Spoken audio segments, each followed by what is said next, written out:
All right. So as she said, it's been a 17-year project for me. Uh, Started back when we started working on Fort Chadbourne, and I got the wild idea to start trying to follow the trail.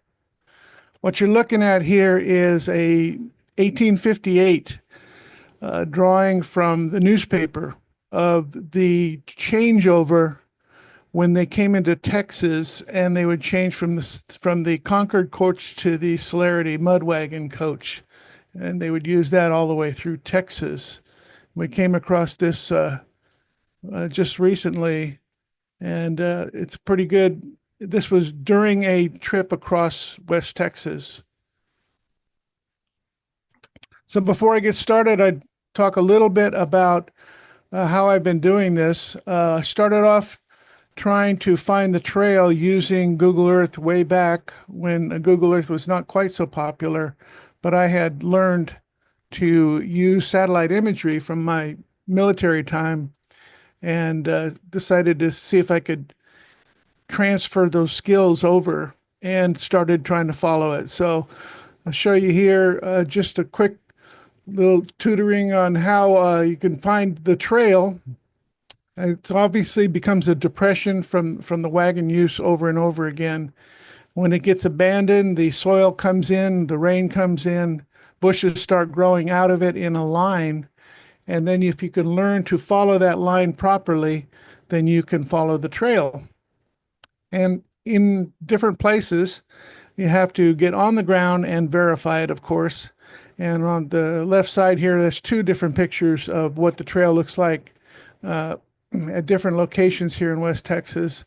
One is just the grass growing here, and it's just a very mild depression, but you can see that the grass grows different in that location. And the other one's a much deeper trail uh, that is going through would have been a boggier ground at the time. And the Butterfield Trail here on the bottom here is what it looks like from the satellite imagery. It usually grows bushes, and the bushes grow in a line like that, a darker line.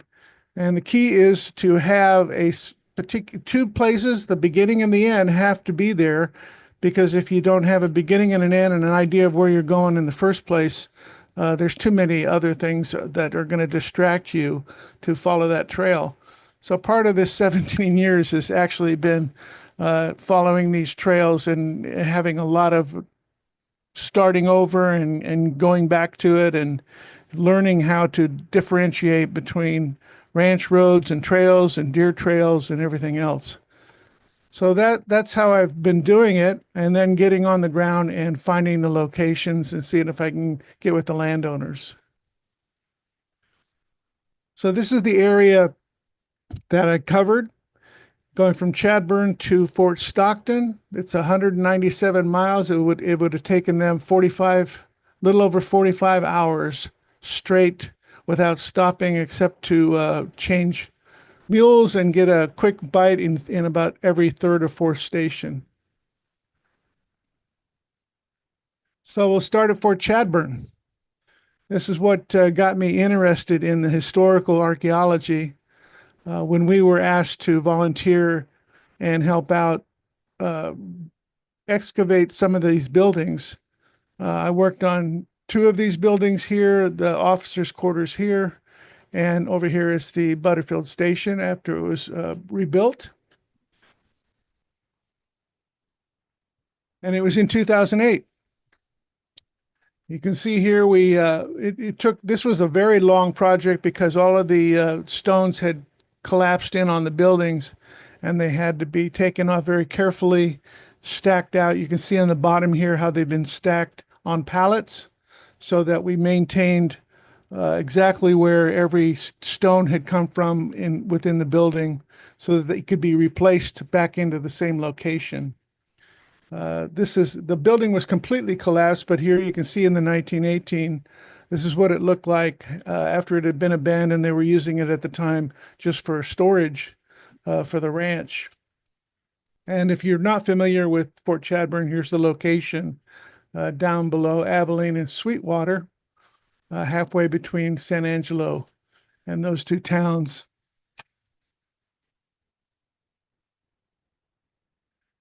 You can see here that we took it quite a ways down. We were able to get all of the rooms identified, and you can see we had the floor joists there to identify the fact that it did have, in fact, flooring, and all of the chimneys and doors and windows, everything were identified. This is from the report that came out from Larry Riemenschneider, did the report at that time. And this is important, and you'll see later on that this identification of this room allocation turns out to be something that we were able to use in the future as we were going down the line at the different other locations.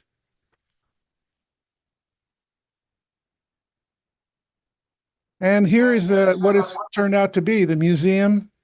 It's pretty incredible if you haven't been there. Um, inside, you can see here, they put the coaches and the wagons inside the stage station. And this is the main part of the museum. And the most recent thing is they had a very nice theater built that was just opened up in the last months here. So this is a pretty phenomenal museum. If you haven't been there, you can stop by on the way through this area. And you can see that this is an Emmy Award winning movie that they had created some years back. And it is very, very good. So we start back at the Fort Chadbourne, and I've got some narration for you on firsthand accounts. Some little delay was experienced here before the wild mules could be caught and harnessed. The mules reared, pitched, twisted, whirled, wheeled, ran, stood still, and cut up all sorts of capers. The wagon performed so many evolutions that I, in fear of my life, abandoned it and took to my heels.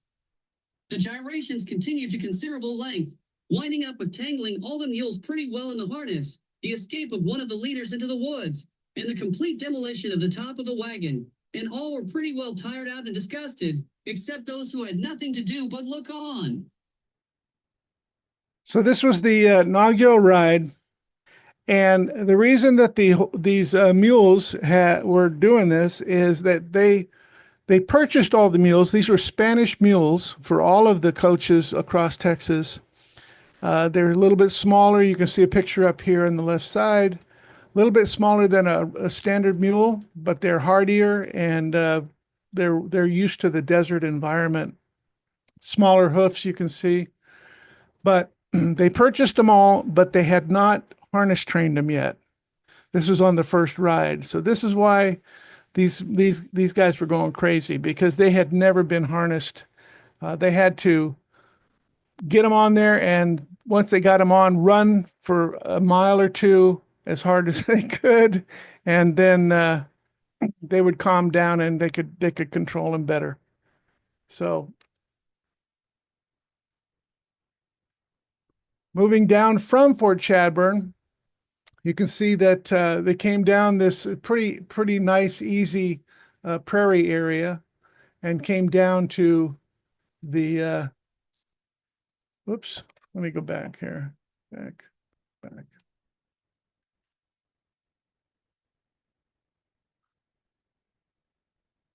It came to this hill, and it's actually called Butterfield Hill, and had to climb up that. And I can't think, let's see if I can move this over. There we go. Fortunately, our course was a clear straight one, leading across an apparently boundless prairie, with not a tree or shrub to be seen, the parched grass almost glistening in the light of the moon.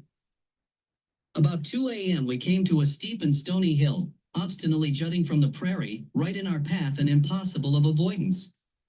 One mule could neither be coaxed or driven up, so we had to camp until morning, when, after much difficulty, we ascended the hill and discovered the station fire, miles distant, a mere speck among the trees. So this part of the trail is well known. Coming down from Fort Chadbourne is a little more difficult to determine because the area has been so agriculture has taken over and pretty much taken out the trail traces. but this part is well known. And then we start moving into Grape Creek, which was for about 50 years, nobody could quite find it. And that was our first task, is to find that one. You see that he said that they could see the fires from the top of the hill. And this is taken from Google Earth looking down. And this is Butterfield draw, also a known draw that it went down. And you can see that where we eventually was able to find the Grape Creek Station is in fact in the line of sight from the top of that hill, and is about the only place that's in the line of sight of that hill. So we followed it down, and we came to the creek here, coming in a straight line, and then the road takes a 90-degree turn when it gets to the creek. So it was pretty obvious that the station would be in this location, because if it wasn't going to be in this location, they would have gone at the creek in a diagonal way, making it an easier run because they were heading south. But they went straight to the creek and took this turn. So we knew that it was somewhere around this area, had to be. So that's where we started our first search.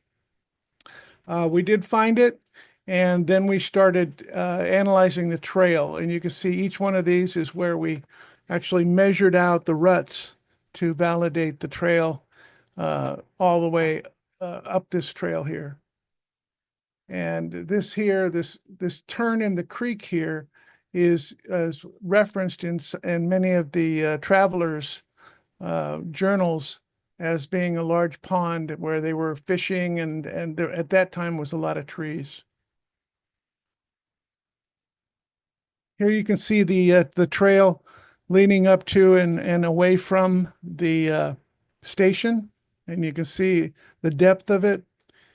We would have to drive through it every day to get to the site, and the truck would go so deep into that trail there that it would set off my sensors.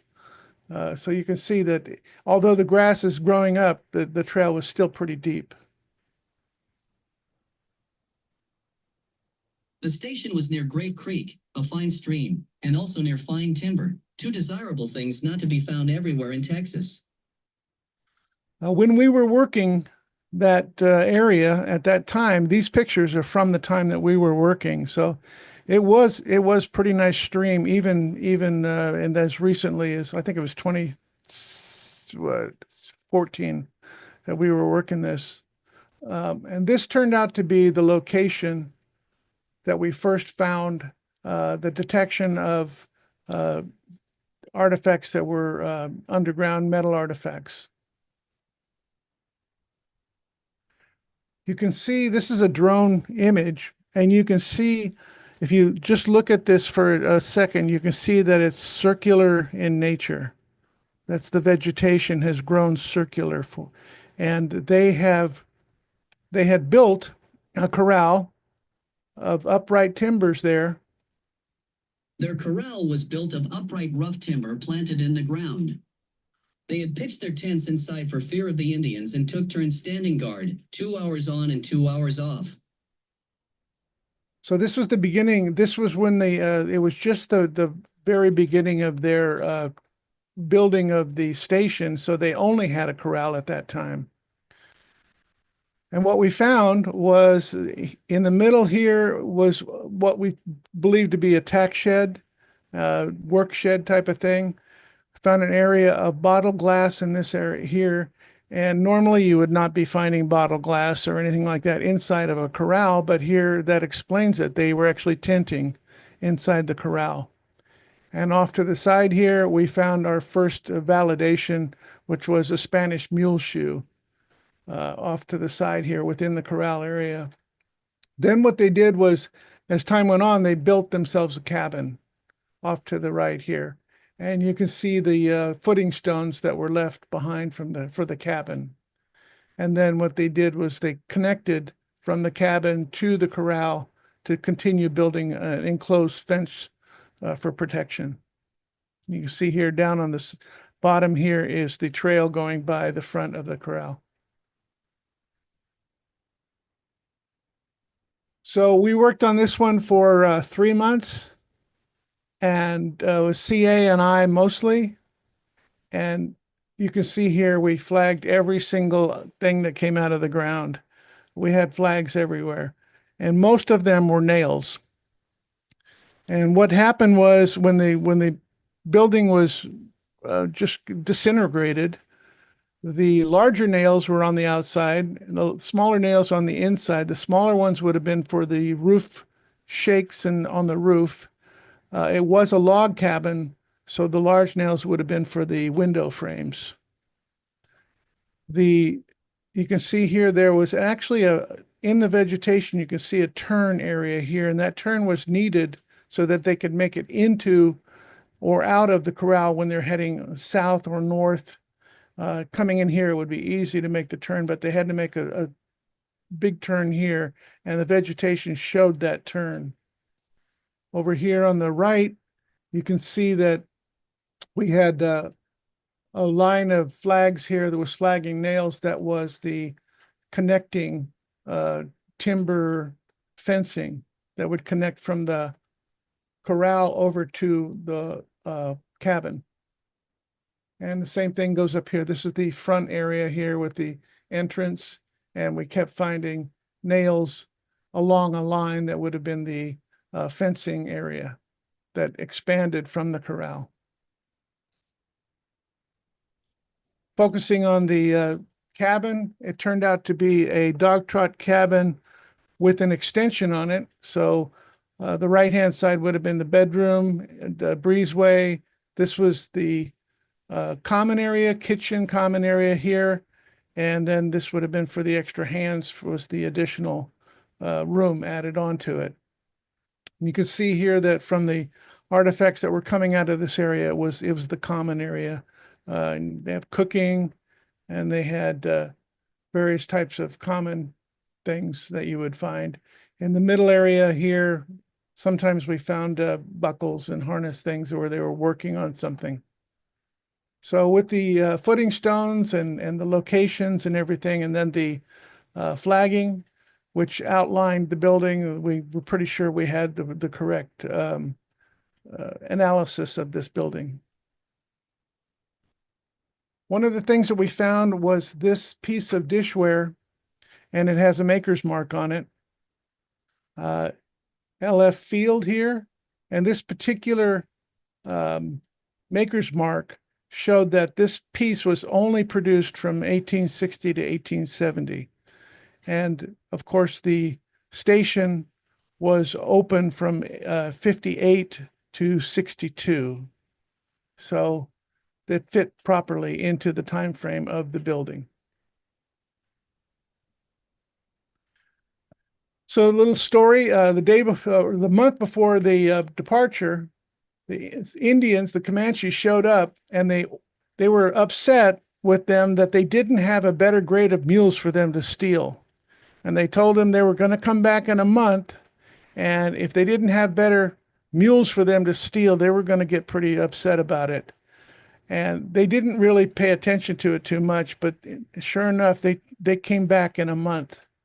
And this is what they attacked the people just as they were getting ready to leave in 61. And this is the one fusillade after another was fired at the house without serious results. The house being built of split logs and therefore bulletproof, and the premises enclosed by a picket fence 5 feet high. So this was a not a firsthand account, but an account by Mrs. Elkins, who lived in Fort Chadbourne when they were brought to Fort Chadbourne. The Indians set the cabin on fire. A firefight started. The station keeper was injured by a shotgun blast, and they had to. They finally ran the Indians off, and they had to go to Fort Chadbourne for help. He was taken to Fort Chadbourne, and he survived, and that's where she was able to get the story of this attack. After leaving Grape Creek, the next location was down at the Middle Concho River. And again, we go back to the account from Ormsby. A few miles from Grape Creek, we crossed the Concho, and then leaving the old road, we took a new road. We strike the Concho again at a station about 25 miles from Grape Creek. So he's talking about the old road, and I put a map up here from the time frame. And you can see here where when it came to the river, it turned and went southeast, which was the old road. And then the new road was cutting across to the Middle Concho River here. And so this was one of the first trails that I was able to follow because it's closer to where I live, and that's what got my interest in this particular station. Came down to the river here, ran along the river, and here's Johnson Station here. Here's San Angelo over here, so you can have a reference of the area. This is what it would have looked like. I've used some liberty on photoshopping this. And the reason is because the river has taken a different course now, but at the time, I'm pretty sure this was the correct course of the river. And the location was here. And you can see here, this. I was pretty surprised that this turned out so well. You can see that open country. There was nothing here at the time. The San Angelo wasn't here. The only thing was Fort Chadbourne, and there was nothing between there, Fort Chadbourne, and here. So this was one of the first stations I worked. We did this one for 6 months. And this is what we were able to figure out. Here's another dog trot cabin. This is only a single regular dog trot with 2 rooms. An old corral here. And the Butterfield Trail came this way.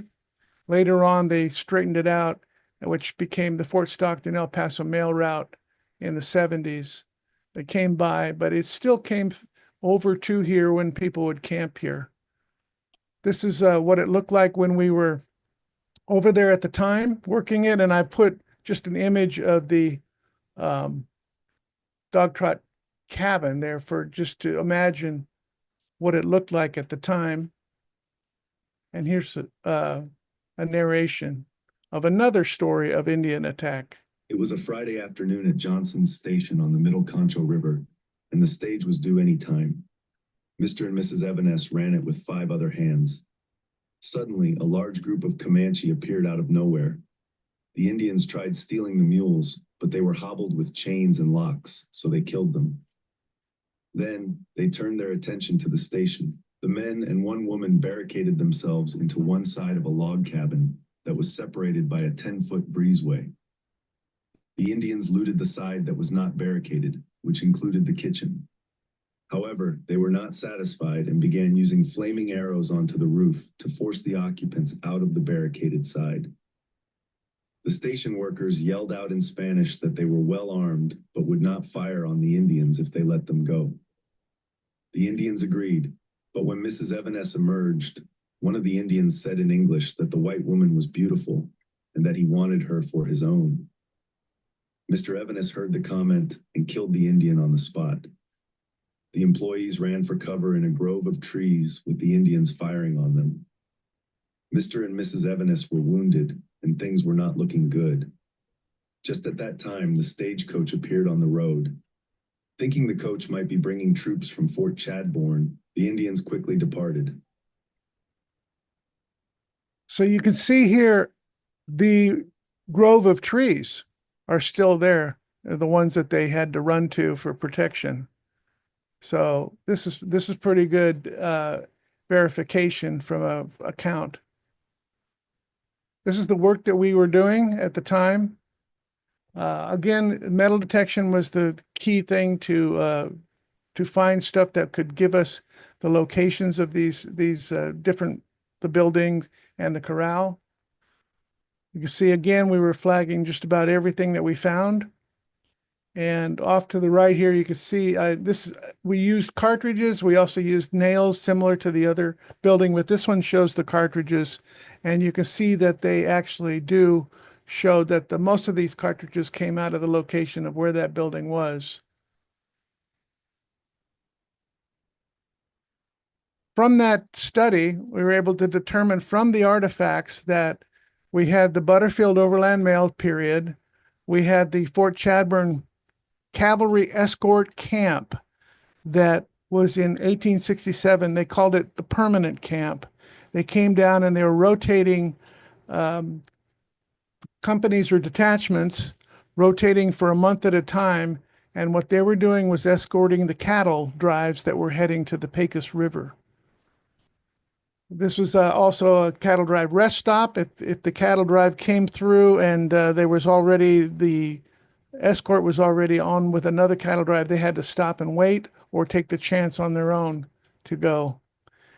After that was finished, the Chadbourne actually closed up and moved to Fort Concho here at San Angelo, and the escort continued from that point on all the way up to 79. And during the 76, 77 period was the buffalo hunter camp at this location. So this was all, they were taking advantage of this abandoned building and good location for watering, for all these different things. And then the first ranching started in 89.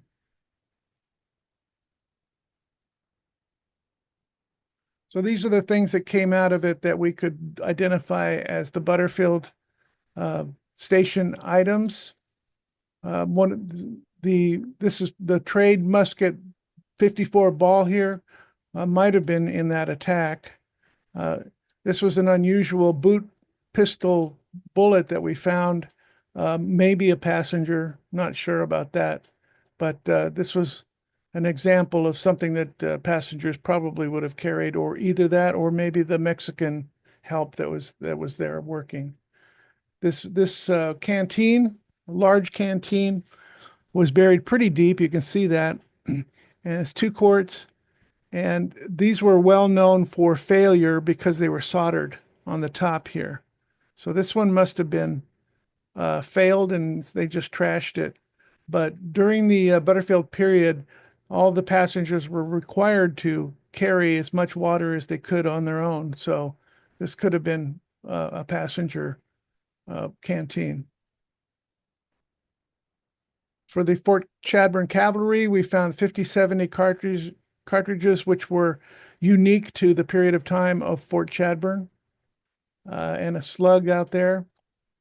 And this M1858 canteen was found on one of the brush piles, actually, next to where the cabin was. For the cavalry period of Fort Concho, we found this Confederate curry comb. Remember, after the Civil War, the Union took over all the warehouses for the Confederacy and took all of their supplies. So that would make sense that a Confederate curry comb would have been now being used by the Union after the Civil War. They were using 4570s at the time out of Fort Concho, so that places them properly at the time frame. We also found them, this dropped one and several others were in a triangle around that building. So they were like the picket sentries. And we found their typical canteen stuff and this 10 gauge shotgun shell. And in doing the research, found that just about every cavalry unit carried, one man would carry a shotgun. And this is the earliest of the shotgun shells were the full metal shotguns. And 10 gauge was the common gauge for that earlier period of shotguns. So this would have been a cavalry shotgun. For the Buffalo Hunters Camp, we found these 45 100s and 45 110s. So those are quite obviously buffalo hunting cartridges, a primer removal tool also, and this is the long range, obviously, for the buffalo hunting. We also had the documentation that they were on the Middle Concho during the hunting in 1876. And then the ranching period, we found these items.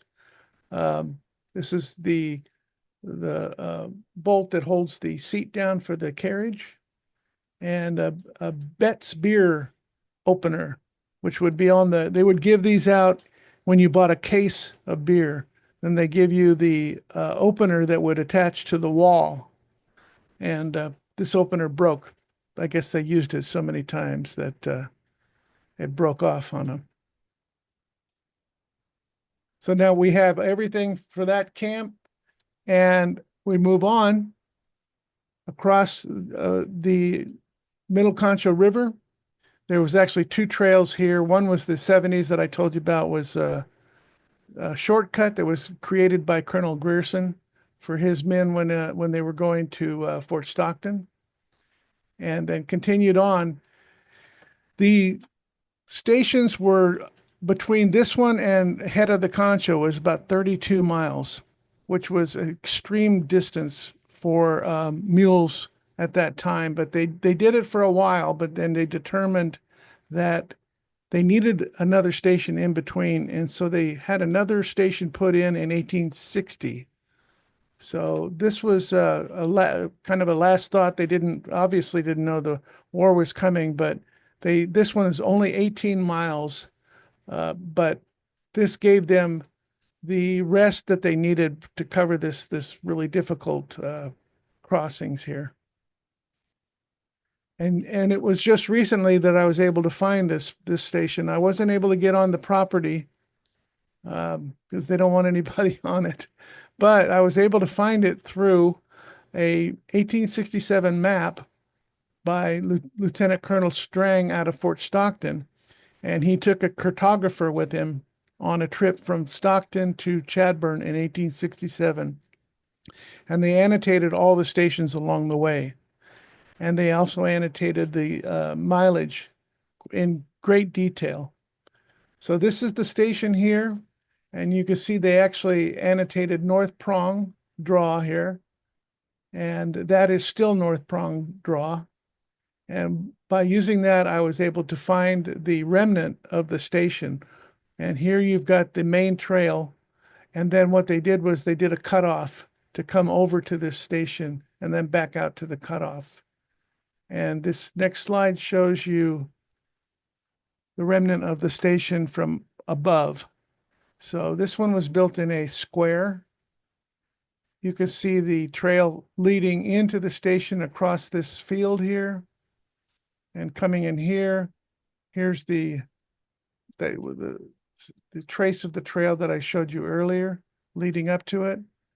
And the unique thing about this one was they had it entered in on this side here, which is the east side, and then it crossed at an angle and then came out the west side here.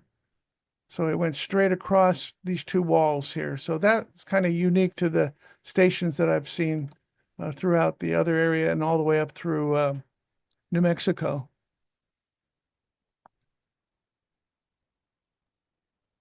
After that, they left another 18 miles to head of the Concho station.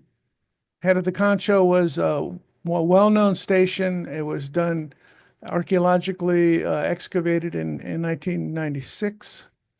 A report was in the TAS journal by Larry Remus-Snyder back then. And it was a stone building and compound. And they would drive straight in here for protection of everybody and the mules and everything while they were doing the change out. And this is another recent one that I took a liberty of showing you why this station was here. And you can tell by, at the time, this creek was running real good. This was the best water, and it was the last water before they continued west.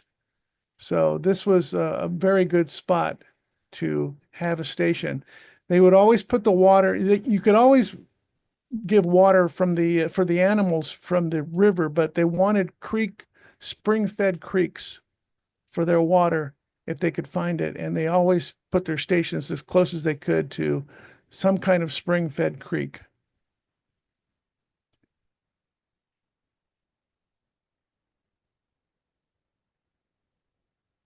Okay. Next. So then from there on, they came across the very, very dry area. Uh, Although up in the northern panhandle, that's Llano Estacado, they also called this the Llano Estacado because it was so barren and dry. I've been able to recently this trail exactly uh, by using some of the most recent imagery and getting right down to it, and you can actually see the trail. And I followed it all the way through. It runs through this draw almost all the way, and it's an interesting way that they did it. You could see that they would go from left to right, left to right. They stay off to the sides, not go down the middle. And I did a full video of this fly through, and it's up on our website if you want to go see it. The next place they reached was the Llano Estacado station. And this is another one where nobody's actually worked it or been to it, but I was able to find it and the remnant of it. The reason that we know that this is correct is, again, going back to the Lieutenant Colonel Strang map and his mileage. And you can see here that it says Old State Station, Flat Rock Ponds. So we now know that it was definitely at Flat Rock Ponds. This is the station remnant outline, similar to the one at Mather. And you can actually see the trace of the trail coming around the bend and going to the station here. And then one further thing to validate this station's location is this is the Flat Rock Ponds here that I've annotated here. And here's the trace of the trail coming this way and then across around and to that location there. So now we know that that is in fact the Llano Estacado station.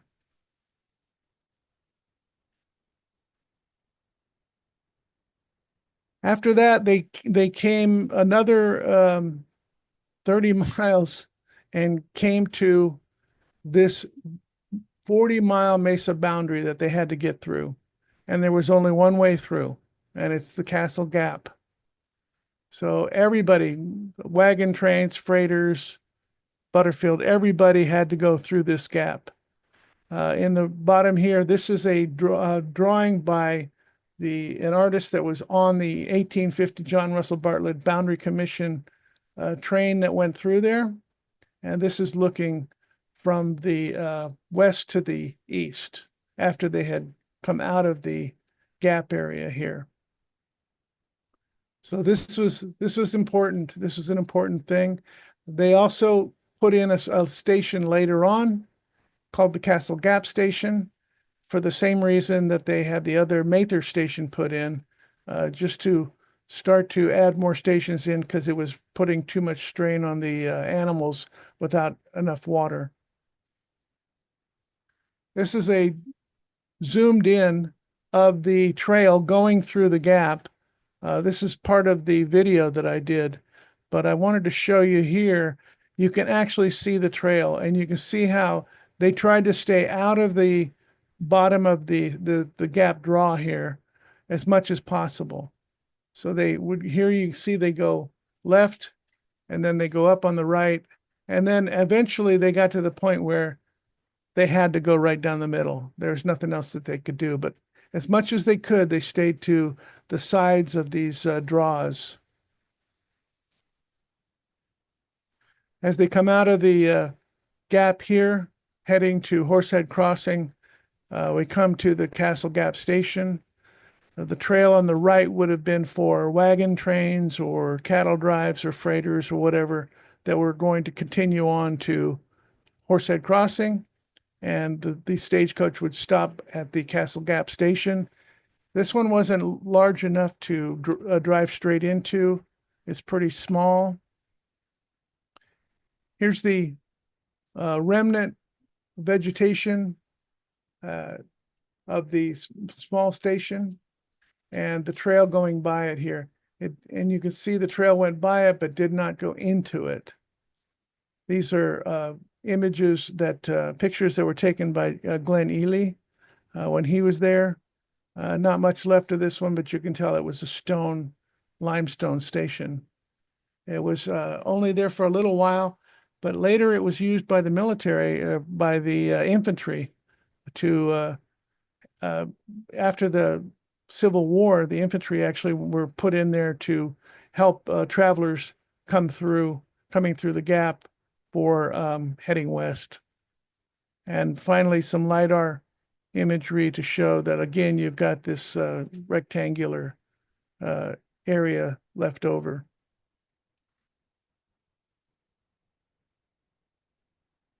So then you make it to the Pecos River, and another narration by Ormsby. As I lay dozing on the seat, about 3 o'clock on Sunday morning, I heard a cry from Jones that we had reached the Pecos River, and there we were, true enough, right into it. After helloing and blowing our horn, we obtained an answer, as we supposed, from the other side of the river, telling us to drive upstream, which advice we followed, when to our astonishment we found ourselves in camp on the same side of the river. The fact is, the Pecos makes such a turn here that you can hardly tell which side you are on. So the station here is in the next bend from the normal crossing point.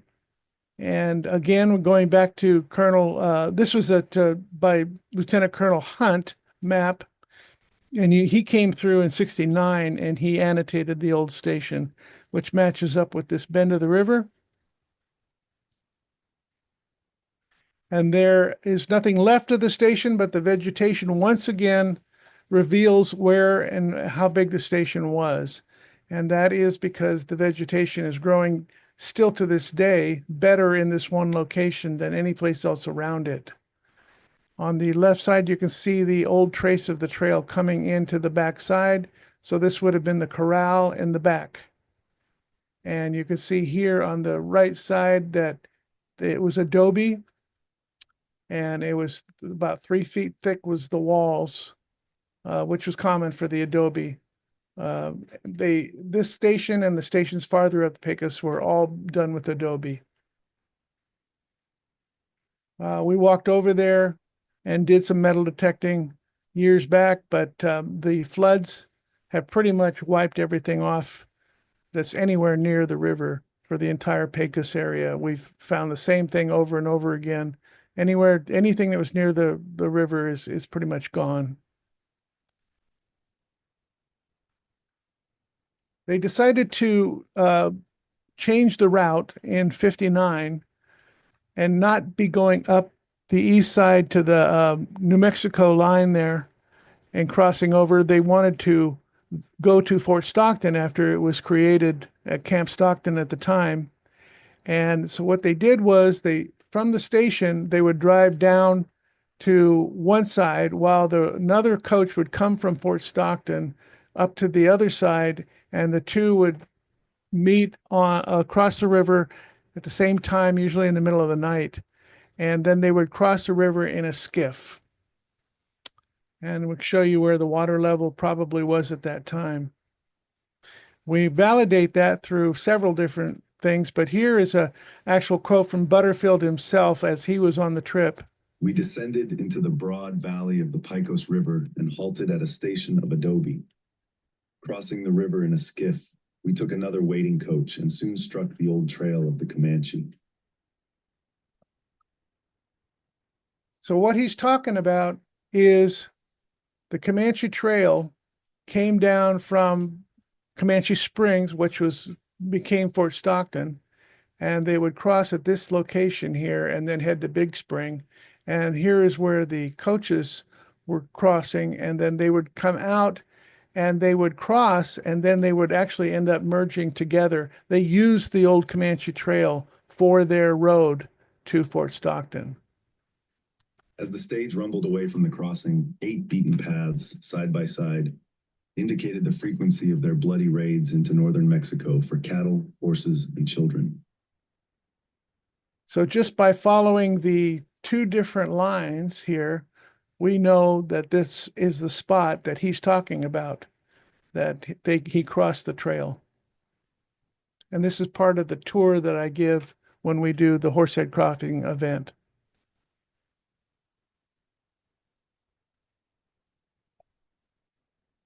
Let's see. Yeah. So the trail was very well, you could see it very well from above on the Google Earth all the way across this area. And then the stagecoach had one more stop before reaching Fort Stockton, and this one was called Antelope Spring Station. Antelope Spring was up here at this area here. It was a stopping point for all travelers, wagon trains, for example. It wasn't a very good spring. It was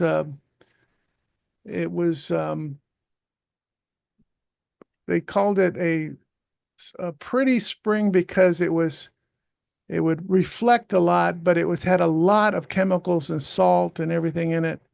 But it was the only water that they could find at the time. And the wagon trains would stop there. The station was over here at a different location. We found the road leading to and out from the main road here. And this is what's left of the station. Just the foundational stones along the walls. And we found that the wall stones had been bulldozed over to kind of where these large trees are right here. And there was a large pile of stones over there. So the walls had been pushed over into a pile. This is why they're not in this location here. And there's some of the items that we found laying around in the station area there. You can see, if you look closely, you can see the wagon ruts in the middle of this trail here.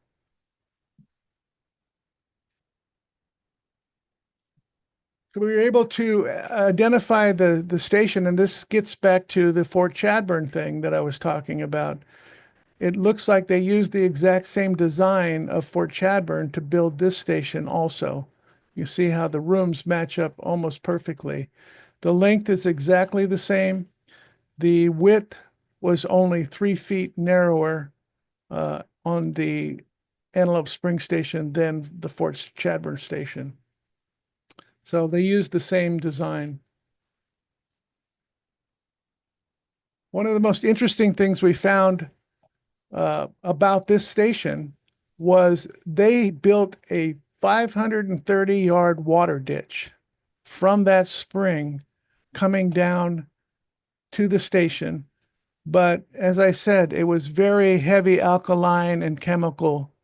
And they knew at the time that if you run that water through a very, very long ditch, you're going to, a lot of the chemicals will escape during the run down a long ditch line. And it ran around the station and then went into a settling pond. So here is where all of the heavy things would settle into. And then they had another ditch that came out and to an extraction pond. This was, to me, was unbelievable to know that they had figured all this out to get good, clean water out of a very, very difficult alkaline spring. But they did it and it worked. They would come in across that ditch. They would drop off the passengers. They actually had a porch built to greet the passengers, and then drive around, do a change of mule, then they could drive around and pick them back up again and head out to Fort Stockton, or vice versa, coming the other way.